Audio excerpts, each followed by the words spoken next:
বিশ্বব্যাপী সাংবাদিকদের স্বাধীনতা, পেশাগত নিরাপত্তা ও মত প্রকাশের অধিকার নিশ্চিতে প্রতি বছর ৩রা মে পালিত হয় বিশ্ব মুক্ত গণমাধ্যম দিবস। দিবসটির গুরুত্ব তুলে ধরতে রাজধানীতে শোভাযাত্রা করে তথ্য মন্ত্রণালয়। এরপর বিভিন্ন অংশীজনদের সঙ্গে নিয়ে ভিন্ন ভিন্ন আলোচনা সভায় অংশ নেন তথ্যমন্ত্রী, প্রধানমন্ত্রীর উপদেষ্টা, সাবেক গণমাধ্যম সংস্কার কমিশনের চেয়ারম্যান কামাল আহমেদ।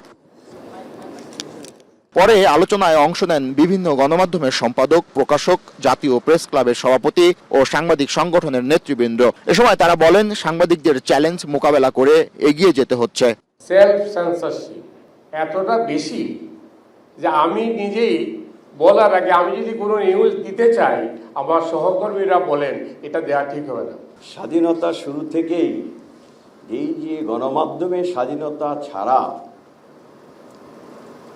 গণতন্ত্র কেন কোনো কিছুই সম্ভব না। তথ্যমন্ত্রী জানান, স্বাধীন গণমাধ্যমের জন্য কাজ করছে সরকার। এমনকি জামিন পাওয়া সাংবাদিকদের মৌলিক অধিকার। নীতিগতভাবে সব সংবাদকর্মীদের আইনি সহায়তা দেবে সরকার।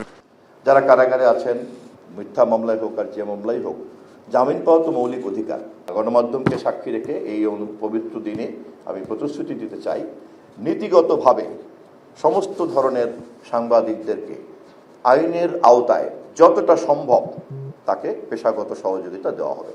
এদিকে টিআইবি ও ইউনেস্কোর যৌথ আয়োজনে আরেকটি অনুষ্ঠানে তথ্য উপদেষ্টা বলেন, বিএনপি সরকারের সময় দেশে মুক্ত গণমাধ্যমের সূচকের অবনতি হয়েছে। এটি ভুল ধারণা। এটি অন্তর্বর্তী সরকারের সময়ে আমলনামা।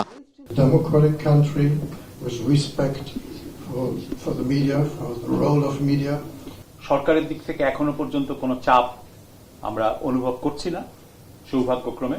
কতদিন সেটা থাকবে দেখা যাক, এখনো ভেরি আর্লি ডেজ, কিন্তু মালিকদের দিক থেকে সেটা আমরা দেখি। এই দেশে একটা দুর্দান্ত ভাইব্রেন্ট মিডিয়া আবার তৈরি হবে, এটা আমি দেখতে চাই। এটা আমি আমার দায়িত্বের বাইরে থেকেও বলছি। আর দায়িত্ব থেকেও বলা যায় যে সরকারটা আসলে ডেমোক্রেটিকলি ইলেক্টেড হয়েছে। যে সরকারটা ডেমোক্রেটিকলি ইলেক্টেড হতে চায় আবার, তার তো মিডিয়ার সাথে কনফ্লিক্টে যাওয়ার স্টুপিডিটি, আমি তাই মনে করি। নারীদের প্রতি সাইবার বুলিং প্রতিরোধে সরকার কঠোর হতে যাচ্ছে বলেও জানান তথ্য উপদেষ্টা। গণমাধ্যম যেন স্বাধীনভাবে কাজ করতে পারে সেই ক্ষেত্র তৈরির উপরও গুরুত্ব আরোপ করেন অন্য বক্তারা। জাভেদ আব্দুল্লাহ, এখন, ঢাকা।